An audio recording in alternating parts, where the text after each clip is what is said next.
everybody. Happy Wednesday. For reading today, we have a special visitor. Say hi, Gibby. Okay, so today we're going to be reading a play and a folk tale. And I know how much you guys love to read plays together as a class, but we are just going to be reading it, obviously, out of your books today. And if you look on page 330, the play we're going to be reading is The Sound of Money.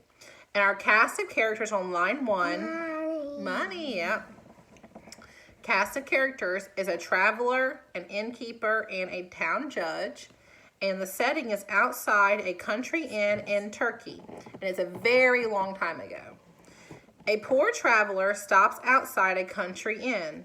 The innkeeper stands outside cooking a large pot of soup over an open fire. The traveler says he leans over the pot to smell the soup. And remember, that's going to be an example of stage direction because it's telling the characters what to do. Oh, I am so hungry, and this soup smells so delicious. Innkeeper, angrily grabbing the traveler's arm. Hey, what do you think you're doing, stealing my soup? Why, you rascal. Traveler says, but sir, I took no soup. I was only smelling the steam from the pot. Just then, the town judge walks onto stage. He stops to listen to the innkeeper and the traveler. Innkeeper, I do not give my soup away. You must pay me this minute. I demand money. Traveler says he pulls out his pockets to show they are empty. He's broke.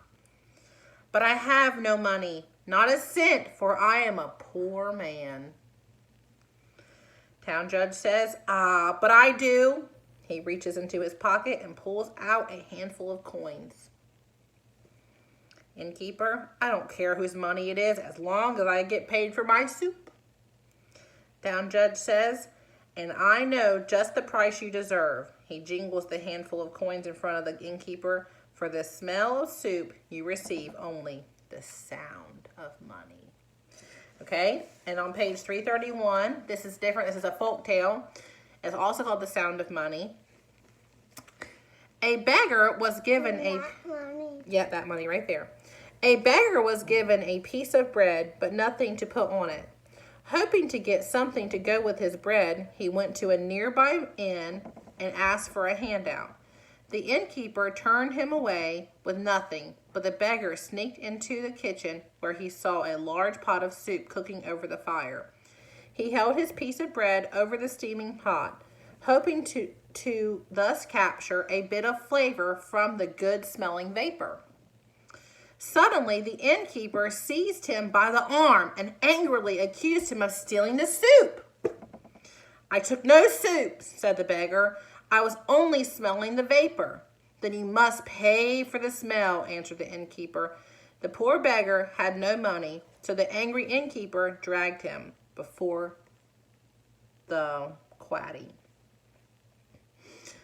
Now, Nasreddin Hoja was at the time serving.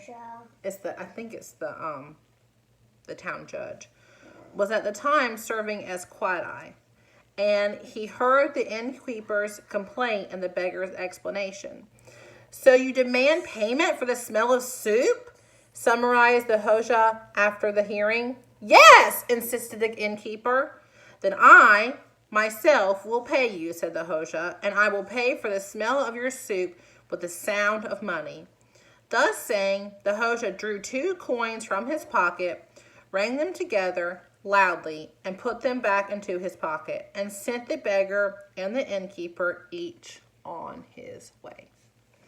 Okay? And it says down at the bottom, the quaddy, or I don't know if it's quaddy or quaddy, is the judge. Okay, so now, if you continue on to page 332, you're going to answer number 1, which says, which statement best describes one difference between how the writers describe the setting in the drama and in the story? And we've talked about this before, guys, how in a drama it's so convenient because the setting is shown right there in front of you. You don't have to search for it or infer it from the text. Okay, and then go ahead and answer number 2 and 3 on page 332 on your own. And I'm going to have someone send a picture of that to me so I can check it. And then on page 333, it says, what is one way in which the drama and the folktale are alike? And you should answer that on your own. And then on the bottom part of page 333, you can go ahead and show your reasoning for that, okay? So do this on your own, and once you're done with that page, you can go ahead and go to page 335, and you're basically doing a Venn diagram, but it's not set up the same as a Venn diagram for the Sound of Money, okay? And you're doing a Venn diagram showing the similarities and the differences between the play and the story. All right, sound good? I hope everyone has a great day. I miss you guys, and I will see you very soon, hopefully.